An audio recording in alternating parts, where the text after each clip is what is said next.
buenos días a todos. Mi nombre es Maite Sáez, soy directora de Observatorio de Recursos Humanos y les doy la bienvenida a este webinar que vamos a organizar con la colaboración de Meta 4 y Tatum.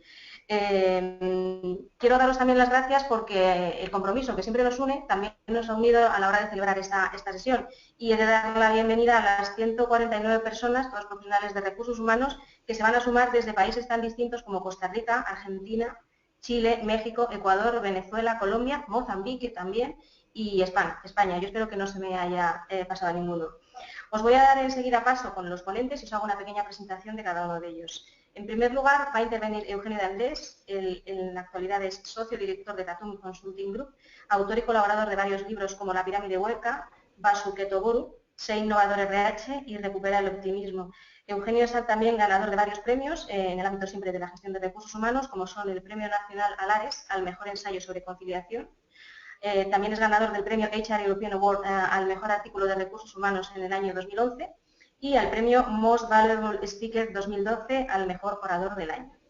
En siguiente lugar intervendrá Carlos Castellanos. Él es ingeniero informático por la Universidad de Deusto. Ha desarrollado toda su trayectoria profesional en Meta 4, donde ha desempeñado responsabilidades directivas en las áreas, todas las áreas distintas que tiene la compañía. Antes de crear la dirección actual de operaciones globales HR en 2011, fue el responsable de preventa e I+D en España para el sector privado y público. Como os decía, le doy paso en primer lugar a Eugenio de Andrés. La presentación es toda tuya ahora mismo, Eugenio. Vinculación emocional de un profesional con un proyecto. También medimos otros dos tipos de vínculo, que el profesional esté por interés o que se encuentre en situación como de deuda. Le debo algo a la organización y por tanto debo seguir, debo continuar, ¿no? Ese compromiso afectivo lo explican las 12 palancas que veis en la parte izquierda, agrupadas en 8, que es la experiencia perceptiva, es decir, la percepción que nuestros profesionales tengan de algunos elementos de la organización impacta mucho en su compromiso. Esos elementos son los valores o la cultura, la estrategia, los líderes, el equipo, el espacio de trabajo, el espacio físico, la conciliación, el equilibrio entre lo personal y lo profesional, la remuneración y el desarrollo profesional. Pero luego, a igualdad de percepciones, nos dimos cuenta hace algunos años que había diferentes niveles de compromiso. Luego hay otros factores, otras 4 palancas, que son el reto, el disfrute, la concentración y la seguridad, que es cómo yo vivencio mi experiencia laboral. En base a esas palancas somos capaces de analizar cuál es su impacto en compromiso, y lo que hemos analizado, y veréis ahora algunos resultados, es qué genera el compromiso. El compromiso genera, por un lado, resultados de negocio, impacta en la cuenta de resultados en diferentes KPIs, y también lo que provoca son algunos comportamientos muy deseados, como es más disponibilidad de los profesionales, más proactividad a la hora de participar en las iniciativas, de proponer ideas, así como una mayor recomendación de la organización en sus círculos privados y el consumo de los productos de la organización siempre y cuando puedan hacerlo y siempre y cuando no estén tan incentivados que si no los consumo no es porque no esté comprometido, sino porque soy tonto, ¿no? Bueno, este es el modelo que hemos aplicado. Luego, si queréis, podemos profundizar más si os interesa en la ronda de preguntas. Entonces, en cuanto a las conclusiones que hemos obtenido, la primera sería que de esos 3 vínculos que puede tener un profesional, estar comprometido, estar por interés o estar en deuda, entre los 3 gana el compromiso, ¿vale? Según los profesionales, esto es una escala de 0 a 100, ya veréis que ahora matizaré estos datos. Los profesionales, nosotros decimos que tenemos un compromiso de 64 sobre 100, mientras que decimos que tenemos una deuda baja y un interés bajo, como podéis ver, ¿no? Obviamente, pues manifestamos estar más por compromiso que por otros vínculos, ¿no? Si bien es verdad que la visión de la alta dirección difiere mucho de la de los profesionales. Como veis, los profesionales dicen que el compromiso es de 64 sobre 100, los directivos creen que el compromiso es mayor, pero lo más significativo es en el eje de deuda y en el eje de interés, cómo la alta dirección cree que su gente, en gran medida, está por interés en las organizaciones. Bien porque no tienen otro sitio donde ir, bien porque tienen una oferta de valor que no consiguen mejorar en otros sitios, y como veis también, en una gran parte, por el pasado, por cómo en el pasado la organización se comportó con sus personas, ¿no? Ahí hay una primera disonancia entre lo que los profesionales manifiestan y los directivos perciben. Si bien es verdad que este es un modelo que se basa en un cuestionario autorreportado y esos cuestionarios tienen muchos sesgos que tenemos que corregir. ¿Cómo corregimos esos sesgos? A través de un análisis que se llama tipo clúster, donde lo que identificamos son tipologías de profesionales. Con eso lo que salvamos es el sesgo de los profesionales que quieren salir bien en la foto y puntúan muy bien, el sesgo de los profesionales que quieren castigar a su organización porque están enfadados y puntúan muy mal, y el sesgo propio de cualquier valoración cuantitativa, en la que un 7, por ejemplo, de Maite y un 7 mío no tienen por qué ser lo mismo. A lo mejor Maite es muy exigente y nada más que pones un 7, y yo a lo mejor pues soy muy laxo y como mínimo pongo un 7, ¿no? Entonces, eso lo corregimos construyendo tipologías. Definimos 3 tipologías de profesionales. Los love marks, que es la gente que tiene una buena experiencia, que tiene mucho compromiso y que tiene unas conductas deseables, ¿no?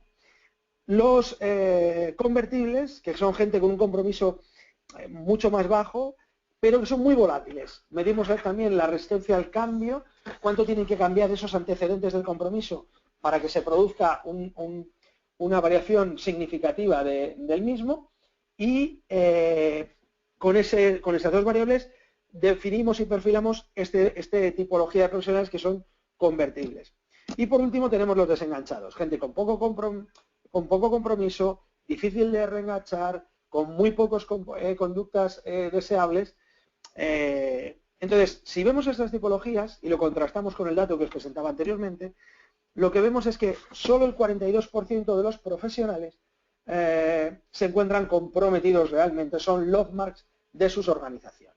Es decir, el peso de tirar adelante la organización, de proponer, de que las iniciativas salgan, de que las cosas se hagan mejor, recae solo sobre el 42% de la plantilla. Claramente, como podéis ver, hay un porcentaje muy alto de convertibles, gente que está en tierra de nadie, que depende, pues si seguimos así, pues a lo mejor me desengancho, si me tratan mejor, si me siento mejor valorado, si veo que las cosas van mejorando, me voy a ir enganchando más con la organización. Con lo cual, digamos que nosotros obviamente decimos estar más comprometidos que la realidad de lo que estamos con nuestras organizaciones. La segunda conclusión, ¿qué está generando ese compromiso en las organizaciones? O sea, ese 42% de love marks, ¿qué elementos de mi organización, de esas 12 palancas que os contaba antes de la parte izquierda, ¿no?, que podéis ver aquí, cuáles de estas son las que están generando hoy en día el compromiso? Pues lo que hemos visto en 2015 es que aquí tenéis una matriz en el que valora esos diferentes elementos, esos diferentes antecedentes. Por un lado, por la valoración de la experiencia que manifiestan los profesionales, y por otro lado, por el impacto real que tienen en compromiso. Entonces, tenemos como best in class los valores, la cultura. O sea, lo que más engancha a la gente altamente comprometida es la cultura de su organización. Esos valores, esa forma de vivir, de vivenciar una forma de trabajo. Como veis, está muy valorado y, como veis, tiene un impacto muy alto en el compromiso de las organizaciones. Después está ligado el disfrute. El disfrute es que yo me lo pase bien en el trabajo, no que sea una fiesta, sino que venga al trabajo contento porque lo voy a disfrutarlo, ¿no? Se puede disfrutar el trabajo de muchas formas, y él, como veis, es un elemento que tiene un alto impacto en compromiso y una valoración también alta. Después estaría el reto, como veis, cada vez menos valorado, que tiene un impacto muy alto.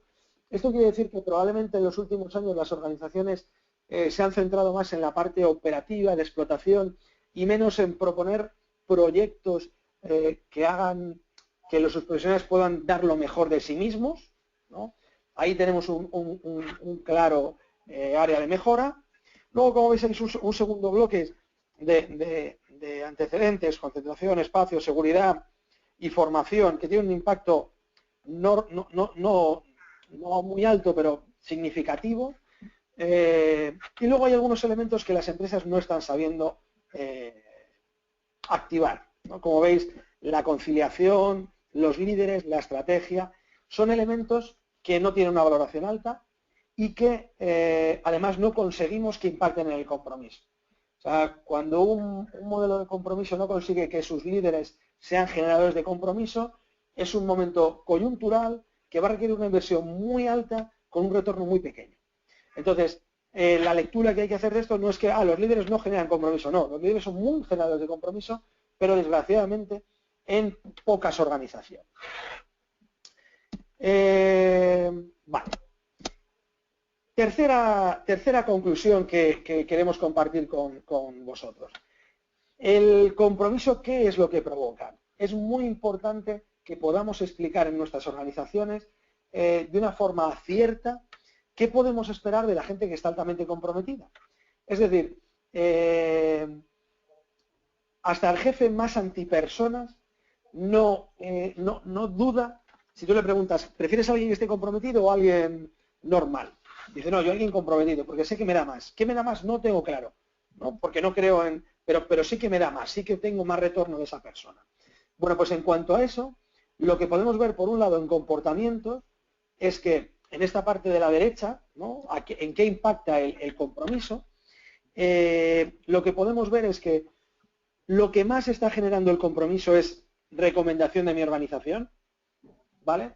En estos años de crisis, obviamente esta es una variable muy importante porque todo suma, todo posiciona a la marca y tener verdaderos apóstoles o embajadores de marca hacen que tu marca sea más fuerte y más resistente a los vaivenes del mercado. Ofrecen más disponibilidad, te ofrecen más tiempo, te ofrecen más cariño, ¿no? En ese sentido, participan más. Como veis, la proactividad tiene un impacto medio,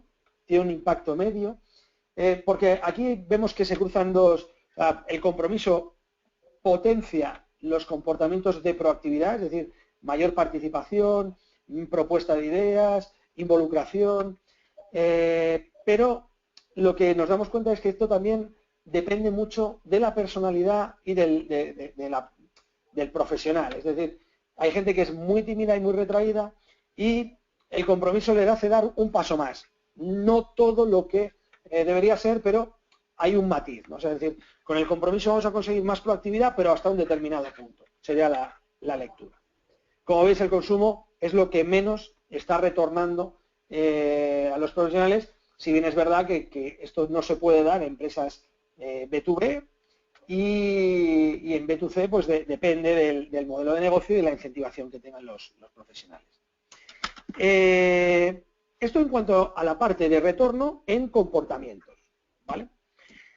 Pero lo más importante es no tanto los comportamientos que podemos obtener, sino el impacto en KPIs de negocio. Porque, fijaros, nuestro sueño con este modelo de medición es poder llegar a un momento en el que digamos que cada punto de compromiso son X miles de euros en ventas, o son X puntos en el NPS de la organización.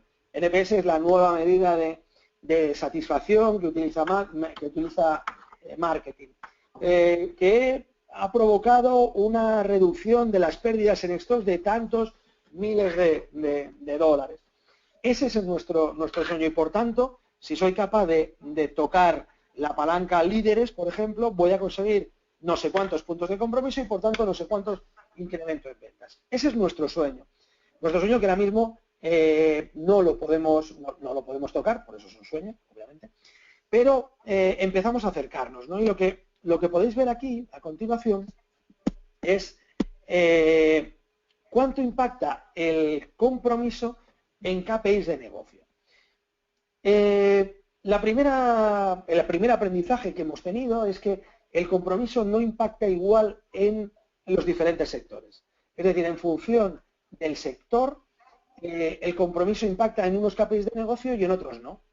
Por ejemplo, nuestra primera sorpresa, y no fue buena, fue cuando trabajamos con grandes superficies y nos dimos cuenta que el compromiso no implicaba unas mayores ventas de un determinado hipermercado, ¿no? Claro, eso fue traumático para nosotros. ¿Cómo puede ser que no impacte? Si no impacta en las ventas, ¿para qué estamos haciendo todo esto, ¿no? Pero bueno, luego, trabajando muy estrechamente con expertos de negocio en ese sector, bueno, pues llegamos a la conclusión de que en ese sector concretamente el emplazamiento, la ubicación de una gran superficie es el elemento que más impacta en su cuenta en sus ventas, ¿no? Por tanto, el compromiso de los profesionales ahí no puede impactar. Si bien sí que vimos que en grandes superficies cuya plantilla tenía un compromiso más alto, las roturas de stock, es decir, esos momentos en los que te quedas sin existencias de un producto que estás vendiendo muy bien, se reducían. Es decir, el compromiso lo que impacta es probablemente donde las personas pueden ofrecer más en este sector, que es en un manejo mucho más eficiente en cuanto a las existencias, las roturas, las pérdidas, las mermas de su almacén. Como podéis ver, en otro sector, como puede ser banca y seguros, las oficinas con mayor compromiso ofrecen un mayor volumen de ventas, ofrecen una mejor experiencia cliente, ofrecen una mayor satisfacción de las personas que acuden a estos puntos de venta. En el sector retail, todo lo que tiene que ver con tiendas, con puntos de venta, la facturación de los puntos de venta con un nivel de compromiso más alto es mucho mayor, como podéis ver, que el resto.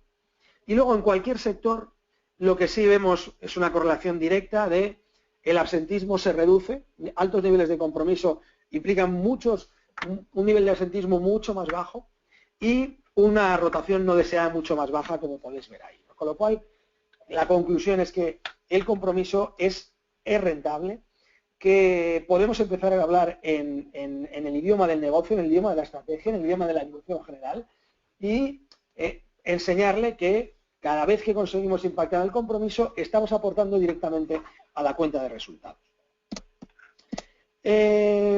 Por último, lo que nos damos cuenta es que el compromiso, esos love marks, no son homogéneos. No lo estamos generando de la misma forma en todos nuestros colectivos. Entonces, la empresa está generando compromiso, más compromiso, a los hombres, a los seniors y a las personas que ocupan una mayor jerarquía. Y me explico. Si vemos, por ejemplo, empezando por la parte de género, como veis, los hombres tienen un nivel de desenganchados más bajo que las mujeres. Si vamos a convertibles, el nivel de convertibles es muy similar. Y luego, cuando hablamos de love marks, hay más love marks hombres que mujeres. ¿Esto qué quiere decir? Esto no quiere decir que las mujeres se comprometan menos. Quiere decir que las empresas no están sabiendo generar experiencias de empleo igual de comprometedoras, esa palabra está fea, igual de generadoras de compromiso para los hombres que para las mujeres. Es decir, desgraciadamente nuestras organizaciones siguen ofreciendo experiencias más satisfactorias a los hombres que a las mujeres y por tanto las mujeres ofrecen menos compromiso como retorno, como reflejo de esa realidad. Lo mismo lo podemos ver en cuanto a las generaciones, ¿vale? Tenemos ahí la generación Y de los millennials, la generación X, los boomers.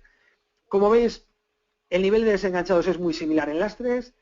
El nivel de convertibles, como veis, no. Los boomers son menos convertibles, los millennials son más convertibles y donde hay el gap más grande, la brecha más grande, es en los love marks. Los boomers son el colectivo con más nivel de compromiso. Eso quiere decir, igual que antes, no quiere decir que se comprometan más, quiere decir que la forma de funcionar, la forma de organizar, las estructuras jerárquicas, los modelos pues menos participativos, lo que hacen es encajar mejor con la forma de trabajo que tienen los boomers y por tanto se comprometen más. Igualmente si lo vemos por nivel en la organización, cuanto más arriba estoy en la organización, la experiencia que me ofrece la empresa es mejor. ¿Dónde vemos el punto importante? Sobre todo en el enlace con la estrategia, en lo que da sentido, ¿vale? Cuando hablamos de la palanca estrategia no quiere decir que un profesional de una organización entienda perfectamente la estrategia de la compañía y piense que es la acertada. No, desgraciadamente, en las organizaciones el porcentaje de profesionales que pueden hacer esto es pequeño. Pero lo que todo el mundo quiere entender es hacia dónde vamos y si mi trabajo tiene relación con esa estrategia, ¿vale? Si yo tengo un punto de venta online y mi plan estratégico, un punto de venta físico, una tienda o una red de tiendas, y mi plan estratégico dice que voy a pasar a un modelo de venta online, pues obviamente toda la gente de mis tiendas no se va a ver reflejada en la estrategia y por tanto pues se va a sentir más alejado, o sea, se va a sentir menos comprometido. Claro, aquí lo que vemos es que la dirección está muy comprometida, está cerca de la estrategia. Los managers, como veis, el nivel de Longmarks es sensiblemente inferior. Este es el eslabón más débil porque tiene la presión de abajo de los equipos y al mismo tiempo la presión de arriba de la dirección, ¿no? Con lo cual es el colectivo donde tendríamos que poner más foco. Y por último, por antigüedad, como veis, hacemos un corte en función de los análisis que hicimos previos, donde vemos que hay cambios significativos y, pues bueno, la antigüedad a partir de los 3 años empieza a surgir el nivel de desenganche que con los años vamos consiguiendo que eso se extienda, ¿no? O sea, la gente una vez que pasa ese periodo de luna de miel con la organización, me incorpora un nuevo proyecto, me engancha mi jefe, las nuevas cosas, una vez que ya todo es lo cotidiano, me desengancho, empiezo a sentirme más lejos de ese proyecto. Con lo cual, con esta foto que os pinto, esas 5 grandes conclusiones, para este ejercicio tendríamos 5 grandes retos, ¿no? Por un lado tenemos que ser capaces de generar experiencias de empleo unisex. No podemos tener organizaciones en el año 2016 que ofrezcan unas experiencias tan diferentes porque perdemos una gran parte del talento. No olvidéis que el talento es la capacidad por el compromiso. Podemos tener gente muy buena que si no quiere da igual lo buena que sea, ¿vale? Con lo cual necesitamos comprometer a los mejores profesionales y los mejores profesionales son tanto hombres como mujeres y por tanto necesitamos generar esas experiencias unisex para poder salvar el gap que veíamos antes. Por otro lado, necesitamos adaptar la realidad de nuestra organización a las nuevas generaciones. Tenemos que llegar a esos millennials, a la gente que se incorpora, a los más jóvenes, que aportan unas visiones muy interesantes. Tenemos que ir a apostar por organizaciones más flexibles o al menos organizaciones duales que hagan convivir pues, unas jerarquías probablemente irrenunciables en el mundo de la empresa actual con otro tipo de estructuras por proyectos que permita que el liderazgo natural salga, que la visibilidad de los profesionales sea mucho mayor, que los proyectos sean mucho más retadores, ¿no? Ahí hay un área de trabajo importante. Tenemos que ser capaces de ver qué ocurre cuando la gente nos viene de fuera, viene con muchas ganas y las organizaciones parecemos máquinas de matar esas ilusiones, ¿no? Tenemos que ver por qué el tiempo, en lugar de ser un factor que juega a nuestro favor, juega en nuestra contra. Hay que ver cómo manejar las expectativas, qué parte de la propuesta de valor que ofrecemos no se tangibiliza y reestructurar esos procesos, ¿no? Del proceso de onboarding, el de desarrollo, el de comunicación de expectativas, el de evolución, todo lo que tiene que ver con el desarrollo de carrera horizontal. Yo creo que ahí hay mucho trabajo por hacer. Como penúltimo, hay que rediseñar la experiencia de los mandos. Son la pieza fundamental, son el eslabón que une la estrategia con la operativa, el largo plazo con el corto. Necesitamos que esa pieza sea de lo mejor que tengamos y es verdad que se encuentra en una posición complicada y como veis el compromiso, su compromiso así lo manifiesta, ¿no? Con lo cual Aquí hay que poner el foco, analizar bien cuál es la propuesta de valor, cuáles son los procesos de trabajo, probablemente estructurar mucho mejor su rol de dirección de personas y con ello conseguiremos que su compromiso sea mayor. Y por último, obviamente, como veis, tenemos un colectivo muy alto de convertibles en las organizaciones, de gente que no está desenganchada, que está desilusionada, desencantada, pero no en un grado crítico todavía, y que si hacemos actuaciones a corto plazo vamos a obtener un retorno interesante. Por eso, aquí lo que planteamos es busquemos pequeñas mejoras, identifiquemos dónde están los convertibles, veamos cómo, qué palancas son las que están generando compromiso en mi organización y actuar directamente sobre ellas, ¿no? Palancas que impactan el compromiso sobre mi colectivo de profesionales convertibles me va a dar un retorno a corto plazo que va a demostrar a la alta dirección el éxito de un modelo de gestión de personas basado en el compromiso y evidentemente vamos a maximizar nuestro impacto en la cuenta de resultados. Y esto es un poco el resumen que os quería hacer del barómetro de compromiso, ¿no?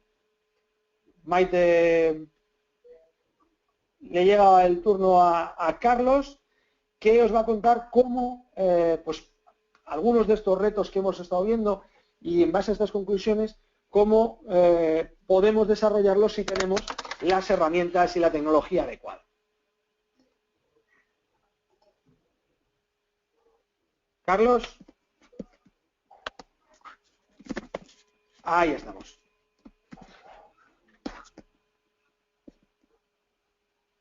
Muchas gracias, Eugenio, muchas gracias, Maite. Bueno, lo primero de todo, agradeceros la asistencia virtual a este seminario hoy y particularmente a las personas que se están conectando desde América Latina por lo temprano de la hora en algunos países de allá. Como decía Eugenio, lo que os voy a presentar a continuación es un poco nuestro punto de vista desde la tecnología. ¿Qué podemos hacer para agilizar o para facilitar el conseguir alguno de los retos que Eugenio nos presentaba? Es decir, cómo la tecnología puede ser una palanca para desarrollar mejores prácticas en gestión del compromiso. Voy a empezar presentando una serie de características genéricas que a mi juicio son muy interesantes cuando hablamos de gestionar compromiso y después voy a centrar la mayor parte de mi tiempo en una experiencia más práctica, desarrollando una serie de casos concretos sobre la herramienta. Pero quiero empezar diciendo que es muy difícil gestionar aquello que no conocemos. Con lo cual, lo primero que tenemos que tener en mente cuando hablamos de desarrollar el compromiso o de gestionar el compromiso en una organización es que necesitamos saber, como Eugenio nos indicaba, qué es lo que motiva a la gente, qué es digamos, las prácticas o las acciones que van a mejorar ese compromiso y para ello debemos que tener primeramente datos. Es decir, tenemos que tener un sistema de información que nos permita saber cuáles son los colaboradores que tenemos, dónde están, qué edad tienen y todas esas características, digamos, que Eugenio nos describía antes. Porque con este sistema de información lo que vamos a poder hacer es definir cuáles van a ser esas poblaciones de actuación. Es decir, si queremos hacer una adaptación de experiencia hacia los millennials, por decir algo, primeramente tenemos que ser capaz de identificar quién es ese colectivo, quiénes lo componen y dónde están. De la misma manera, la tecnología me va a permitir tener un canal de comunicación mucho más fluido con todas las personas que componen mi organización, en el cual compartamos qué expectativas la organización tiene de las personas y qué expectativas las personas tienen de la organización. Porque al final, digamos, la comunicación tiene que ser constante si realmente queremos conseguir el compromiso de esos profesionales. Y además tiene que estar explicitada en cada acción que hagamos con ellos. Es decir, un profesional estará mucho más comprometido si ve en la descripción del puesto de su puesto de trabajo por qué tiene que hacer lo que tiene que hacer. Si ve en cada establecimiento de los objetivos anuales a qué corresponden estas cosas que se le están pidiendo. Es decir, los valores y los objetivos que la compañía persigue se tienen que estar explicitando continuamente en los diferentes procesos que hacemos con las personas y de esta manera ir alineando las expectativas individuales con las colectivas. La herramienta, o sea, una herramienta tecnológica nos posibilita todo esto y además nos posibilita ir haciendo una medición en el tiempo de cómo va evolucionando. Es decir, si queremos hacer seguimiento de diferentes KPIs, si queremos evaluar el impacto de ciertas prácticas por ejemplo, en el absentismo. Queremos ver si el absentismo está subiendo o está bajando. Queremos ver si la rotación no deseada está subiendo o está bajando. Cualquier KPI que se nos ocurra de recursos humanos que correlacionemos a estas prácticas, lo vamos a poder seguir de una manera muy sencilla y además en tiempo real. Por todo esto, la tecnología es un aliado muy natural de todas las prácticas de gestión del compromiso. Como decía al principio Eugenio, esta es una primera colaboración de muchas que vendrán entre Tatumi y Meta4, porque el fit que vemos es bastante natural. Es decir, lo primero es diagnosticar y hacer una evaluación de cuáles son los colectivos que tengo dentro de mi organización y cuál es su nivel de afinidad o no. Pero lo siguiente es establecer planes de acción concretos y hacer un seguimiento, para lo cual, digamos, la tecnología se convierte en aliado indispensable. Os he preparado 3 ejemplos, podríamos hacer muchos más, pero sobre 3 de los retos un poco que comentábamos antes. Cómo podemos, desde una herramienta tecnológica, adaptar la experiencia a lo que cada generación está buscando, es decir, esa manera de trabajar diferente que podemos tener entre diferentes generaciones. Y después voy a hacer un ejemplo de cómo un sistema de información me puede ayudar a mitigar lo que hemos llamado la vuelta de luna de miel. Es decir, ese periodo inicial podemos cifrar en 3, 4, 5 años, por el cual un profesional, digamos, ve no un cierto frenazo, sino una cierta ralentización de la carrera en la empresa que podría, digamos, llegar a incidir negativamente en su compromiso. Vamos a ver cómo podemos detectar estas situaciones y en la medida de lo posible mitigarlas. Y por último, voy a hacer un ejemplo sobre cómo integrar una medida nominal de compromiso dentro de un desarrollo directivo. Es decir, si medimos individualmente el compromiso de las personas, ¿cómo podemos asegurarnos de que ese compromiso es un factor determinante a la hora de tomar ciertas decisiones? Me vais a permitir que entre en la herramienta. Esta es la herramienta de Meta4. Esto es lo que un manager o un gestor de personas ve todos los días. ¿Vale? Al final, los responsables de los procesos en recursos humanos deben ser los jefes directos o los managers de personal. Entonces, yo como manager voy a hacer una serie de acciones con mi equipo y una de ellas, típica, que me toca todos los años, es establecer los objetivos anuales. Este es el ejemplo que os voy a poner sobre una adaptación de experiencia realmente, porque realmente el proceso que tengo ahora mismo abierto, este es el proceso clásico que tenemos aquí en mi organización, en el cual pues desde recursos humanos se me da unas pautas de cuántos objetivos debería tener cada persona y se me facilitan una serie de catálogos para que yo tenga ideas de qué objetivos poner, pero a partir de ahí tradicionalmente es el jefe el que está tomando la batuta y asignando una primera propuesta de objetivos a sus personas. Con lo cual, yo tengo un equipo, bueno, para este ejemplo he hecho un equipo muy pequeño, tengo 2 personas, Elizabeth Davis, que depende de mí, es una responsable de cuenta. Desde recursos humanos me están diciendo que le ponga un par de objetivos personales y eso es lo que voy a hacer. Puedo asignar, por ejemplo, una cifra de ventas y decir, oye Elizabeth, como todos los años, vas a tener un objetivo sobre venta que tiene estos umbrales, tiene estos aceleradores. Vamos a cifrar la cifra, con perdón por la redundancia, en 1,5 millones. ¿Vale? Este va a ser un primer objetivo. Y además pienso que deberíamos echar una mano en preventa y digamos que colabores en la elaboración de propuestas. Vamos a darnos un objetivo de hacer 10 colaboraciones, por decir algo, este año. ¿Vale? Entonces, con esto, digamos, yo estaría haciendo mi primera propuesta que sé que va a ser bien recibida por Elizabeth porque es lo que está esperando, es lo que hacemos todos los años, que yo propongo y a partir de aquí comenzamos la negociación. Sin embargo, en recursos humanos estamos viendo que esta misma práctica, cuando me la llevo a generaciones nuevas, cuando me la llevo a gente que tiene menos de 30 años, no está siendo bien recibida, porque no se está sintiendo los empleados más jóvenes parte del proceso si no intervienen desde el principio y de una manera un poco más activa. Por tanto, hemos lanzado una evaluación piloto para este año, que vamos a dirigir a este colectivo, en la cual, como vais a ver, el ciclo es similar, pero realmente parte del empleado. Es decir, aquí tengo 3 empleados en mi grupo que son millennials, y lo que les hemos pedido es que sean ellos quien propongan el objetivo y tener un diálogo alrededor del mismo. Con lo cual, Adam Sanders, por ejemplo, me ha hecho una propuesta para terminar un proyecto que está desarrollando en cuanto a la implantación del nuevo CRM. Me dice, oye, pues en 6 meses yo pienso que deberíamos tener toda la información de los clientes actualizada y este es el objetivo que yo me quiero poner. Con lo cual, si yo autorizo este objetivo, por decirlo así, sé que Dan va a estar mucho más comprometido con la consecución del mismo, porque es su idea. Aunque realmente yo lo veo un poco difícil. Entonces le voy a contestar diciendo, me parece buena idea, por supuesto, pero si necesitas ayuda con los comerciales, me dices. Un saludo.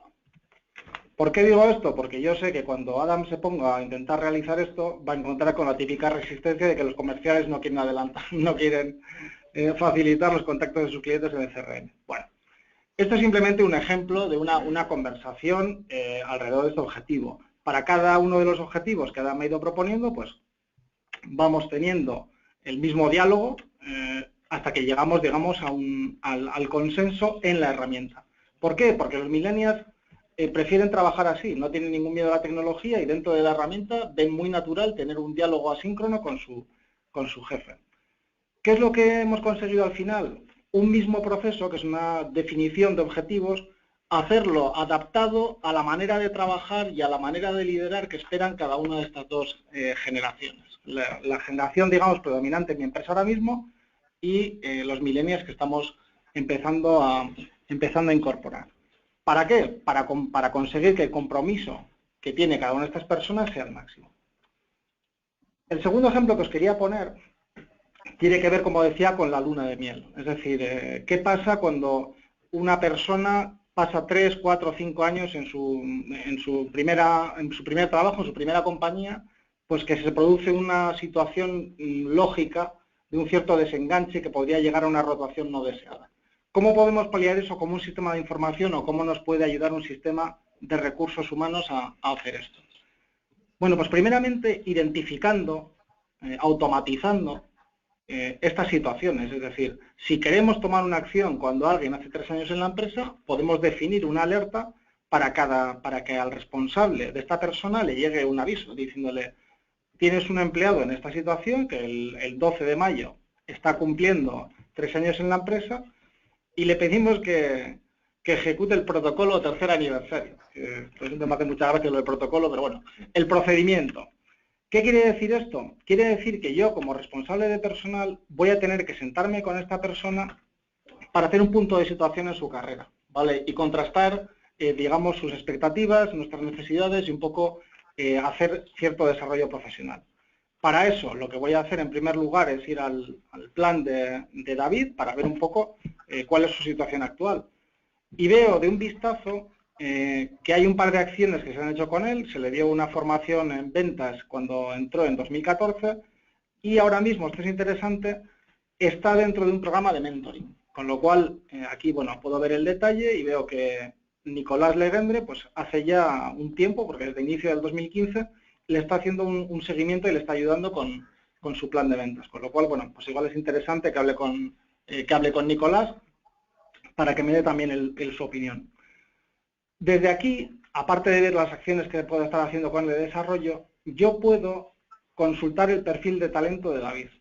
¿Qué es el perfil de talento? Pues no es ni más ni menos que un punto central donde vamos anotando todo lo que a David le interesa y todo lo que nosotros desde Recursos Humanos estamos haciendo con David.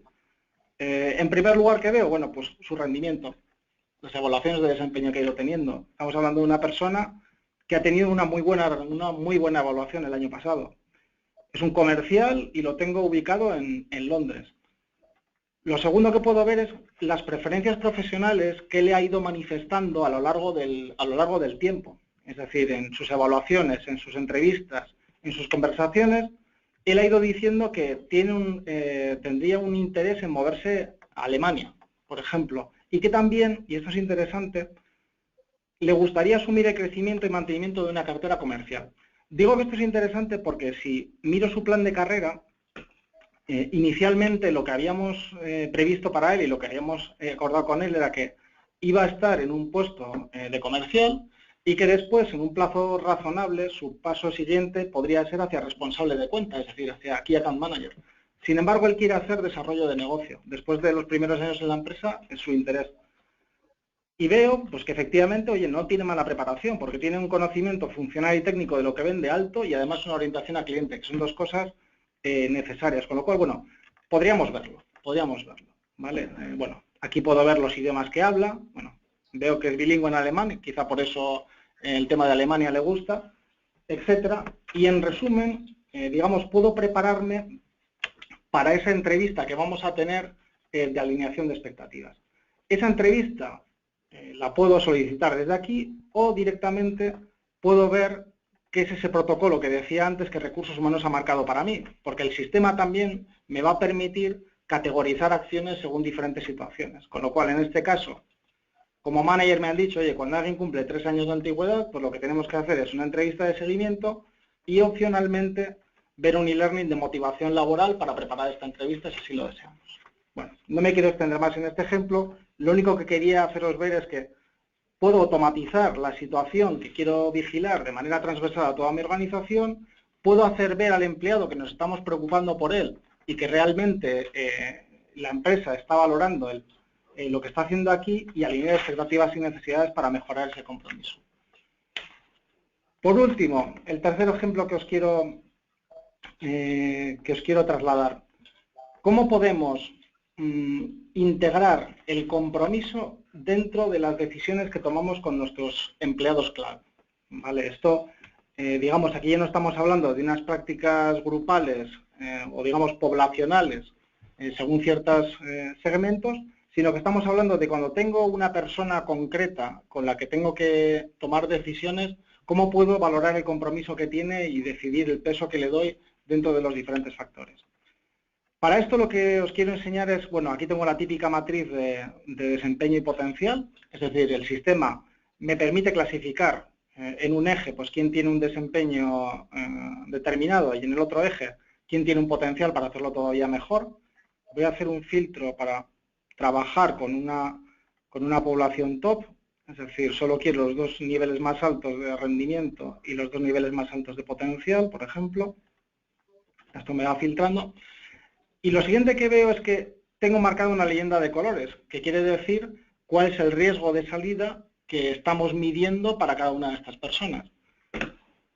Automáticamente veo que Nicolás y Arthur están los dos en el cuadrante superior y en riesgo de salida. Pues podría ser interesante empezar a mirar cómo estamos en términos de sucesión con los dos. ¿Vale? Voy a hacer una evaluación del plan de sucesión de Nicolás. Y el sistema lo que me va a permitir es, bueno, aparte de, por supuesto, informar nominalmente a aquellas personas que yo quiero colocar en este plan de sucesión, también me va a permitir encontrar gente que pudiera ser susceptible de ser un candidato a sucesión de Nicolás, aunque a día de hoy no lo esté viendo. ¿Para ello qué hace? Bueno, pues trae los conocimientos y la experiencia que tiene Nicolás y lo utiliza como un patrón para buscar estos candidatos. Y automáticamente me ha seleccionado 3 personas, Anne-Merit, Charles y David. ¿Por qué? Pues porque estamos considerando el conocimiento del producto, el enfoque a resultados, el liderazgo, etc. Si yo quiero, mejor dicho, si yo he tomado una medida de compromiso de cada uno y lo he registrado en su perfil, puedo añadir esto como un elemento más de filtrado, es decir, puedo pedirle al sistema, escribo aquí compro y esto, bueno, me va trayendo los diferentes valores. Elijo el compromiso, vamos a poner muy bueno, por ejemplo, le pido al sistema que además el candidato esté valorado como muy buen compromiso. Y como vemos, uno de los candidatos me ha desaparecido, me he quedado con 2. Si hago esto deseable para que no sea, digamos, un impedimento, pues bueno, veo el ranking y veo que efectivamente pues esta persona no está pidiendo lo que le estoy filtrando. Entonces, seleccionando los 3, puedo hacer una comparación side to side y de un vistazo ver cómo está cada uno, no solo en los compromisos, digamos, en las competencias que le estoy pidiendo, sino también cómo está en cuanto a compromiso y los factores que yo quiero. Con esto, no digo que tenga que ser algo excluyente, esto no es una máquina que calcula las cosas, pero tengo pistas para investigar y para tomar decisiones. Con lo cual, imaginemos que quiero quedarme con estas dos personas, bueno, ya desde aquí podría directamente añadirles al plan de sucesión y seguir con el ciclo normal del proceso que yo estoy desempeñando. Simplemente por resumir, ¿qué es lo que hemos visto? Hemos visto cómo la tecnología me puede servir de facilitador para tres prácticas concretas, que como digo son tres de las muchas que tienen que ver en todo lo que nos ha estado contando Tatum, que afecta al compromiso y que constituye un reto para las organizaciones en este 2016. Muchas gracias. Muchas gracias a ambos, tanto a Eugenio como a Carlos. Ahora abrimos un pequeño turno de preguntas que podéis hacernos llegar todos los que estáis conectados, escribiendo en el apartadito donde tenéis la opción. Y mientras nos llegan, yo quiero hacer pues un comentario o igualmente pues una pregunta. Y el primero iría para Eugenio. Hablabas de la posibilidad de cómo la cultura, es el primer vector del engagement. Después viene el disfrute y después el reto. Estos tres elementos configuran lo que todos conocemos como la experiencia empleado. ¿Me puedes decir, Eugenio, qué hay de nuevo hablando de experiencia empleado? Es decir, ¿cómo se canaliza lo que ahora se llama la nueva experiencia empleado? ¿Cómo se canaliza? O sea, ¿qué cosas hay que ofrecer? ¿Te refieres a eso? Sí. Bueno, yo creo que en cuanto al cómo se canaliza, yo creo que todo el mundo sabemos cómo hacerlo, pero no lo hacemos. Y es como, igual que cuando yo siempre pongo como referente al departamento de marketing. Para recursos humanos, yo creo que tiene que ser el departamento al que permanentemente miremos cómo hacen las cosas para tratar de hacerlas igual, ¿no? O sea, si nosotros queremos lanzar un producto o tenemos un producto cuya aceptación, cuya demanda es baja, lo que tenemos que hacer es sentarnos, hablar con la gente, ver qué quiere, pero no sentarnos con los colectivos homogéneos, sentarnos para conversar, no sentarnos para como compromiso, venga, vamos a preguntar y luego, no, de verdad necesitamos comprender cuál es la realidad. Y luego yo creo que hay algunos elementos que no dependen de la plantilla que tenemos que reinventar. O sea, esa experiencia, hay un elemento que es determinante, que sale en todos los estudios, que es el jefe, ¿no? El responsable. Esa frase que todos hemos oído mil veces de los profesionales se van de sus jefes, no de sus empresas. Yo creo que hay que transformar la forma en la que se dirigen personas en las organizaciones y hay que transformar la forma en la que enseñamos a la gente a dirigir personas. No podemos seguir pensando que con cursos de habilidades vamos a lograr que la gente cambie su forma de dirigir. Como cualquier función, y la función de dirigir personas es muy importante, hay que estructurarla. O sea, a un responsable de un equipo comercial se le dice, dirigir un equipo comercial es esto, esto, esto y esto. Y cada una de esas cosas que tienes que hacer, te explico cómo la tienes que hacer. Pues esto es exactamente igual. Hay que ir a un modelo mucho más práctico de explicar qué es dirigir personas en una organización e implantarlo. Y la cultura tenemos que convertirla en comportamientos. Yo creo que el claim que yo pondría es pasar de lo cualitativo a lo cuantitativo, de lo subjetivo a lo tangible, ¿no? Esa sería mi recomendación. Pues muchas gracias, Eugenio. Ya me está llegando aquí alguna pregunta y una de ellas va para Carlos. Y me dice, la persona que la formula dice, la herramienta nos ayuda a introducir la gestión del compromiso en los procesos de recursos humanos, pero ¿cómo puede ayudar también a establecer nuevas correlaciones de elementos para evaluar su impacto en el negocio? Pues sí. Muy buena pregunta. Realmente, como tú haces esa correlación, al final tiene que existir primeramente una definición de objetivos estratégicos de negocio que vaya alineada con objetivos, digamos, estratégicos de recursos humanos. Es decir, lo primero es tener claras dentro de las prácticas que estamos haciendo en recursos humanos cómo correlacionar esto a lo que el negocio nos está pidiendo. Y seguidamente tenemos que tener KPIs concretos que nos permitan hacer este seguimiento. Es decir, Lo que he dado antes como ejemplos, como absentismo, rotación, costes de selección, etcétera, son cosas que podemos medir y saber si suben o si bajan, pero efectivamente lo tenemos que correlacionar a las prácticas que vamos haciendo. Es difícil de tener una certeza, como decía antes Eugenio, total sobre cuáles son aquellas palancas que estoy tocando para conseguir estos resultados, pero sí que vamos a tener por lo menos una foto concreta de cómo va evolucionando los KPIs en función de lo que yo había previsto y las acciones que estoy tomando. Otra cosa interesante es que los KPIs se pueden correlacionar entre sí, es decir, yo puedo mirar o hacer un análisis comparado de un mismo KPI entre diferentes poblaciones, de tal manera que puedo mirar cuál es la rotación de personal que tengo en toda la empresa y cuál es la rotación de personal que estoy teniendo en los millennials, por ejemplo, o cuál es la rotación que tengo ahora y la rotación que tenía hace 2 años, cómo va evolucionando en el tiempo. Con lo cual, al final, lo que me da es una base de datos muy rica para poder hacer esta analítica y ir viendo cuáles de las prácticas que estoy haciendo están teniendo más o menos éxito de las que yo me he marcado. Otra pregunta, por ejemplo, que me llega. Lo importante en todo esto, o la parte del punto, digamos, de inicio, es esa base de datos. Y para que esa base de datos, digamos, recoja toda la información necesaria para después tomar decisiones, el mando intermedio es el que realmente se tiene que encargar de alimentar esa base.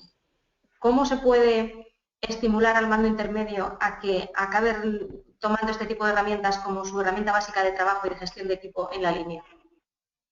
Bueno, hay dos factores realmente que inciden ahí. El primero es el empleado tiene que también, digamos, es el primer actor que nos tiene que dar datos. Es decir, para eso tiene que ver un cierto retorno de ese esfuerzo que él se está tomando dándonos datos. Eso es el mismo ejemplo que cuando hacemos cualquier encuesta de clima. Si con todos los datos que nos está dando el empleado realmente luego no operamos y no le ve un retorno, pues la próxima vez nos dará menos. Pero es digamos, el empleado el que tiene que manifestarnos las preferencias que tiene, lo que le gusta, lo que no le gusta, etcétera. Seguidamente... Y nada, a vuestra disposición. ¿Maite ha vuelto? Sí, he vuelto. Pues te cedo a ti la palabra para que pongas el colofón. Muy bien, es que a veces la tecnología tiene lo que tiene y a veces se nos va un poco el audio. Pues simplemente reiterar lo que estaba comentando Eugenio. Espero que el webinar haya sido de interés para todos. El tema del compromiso lo es, no es una cuestión baladí en nuestra estrategia corporativa por todo lo que ha reflejado el estudio que aquí os hemos transmitido y os animo a que trabajéis en él pues como se merece y como os merecéis también vosotros. Muchísimas gracias.